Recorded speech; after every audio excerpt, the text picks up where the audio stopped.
ton CV reste que ta porte d'entrée. Comment un candidat peut s'assurer qu'il met vraiment toutes les chances de son côté dès le départ? Qu'est-ce qui doit absolument apparaître et dans quel ordre? J'ai envie de te dire qu'il faut qu'il soit vrai.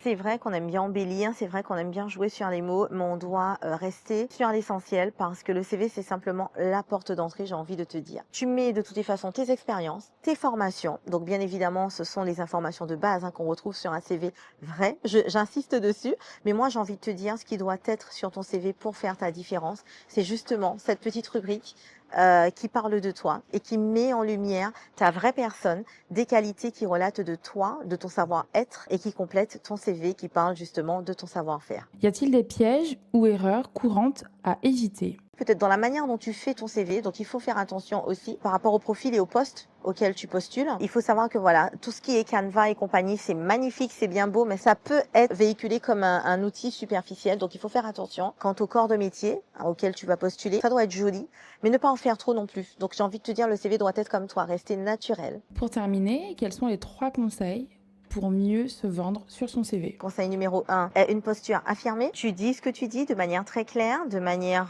voilà très convaincante. Ton empreinte, donc justement, c'est ce qui fait de toi ta différence en fait. Et la visibilité, bien évidemment, à travers tes expériences par exemple.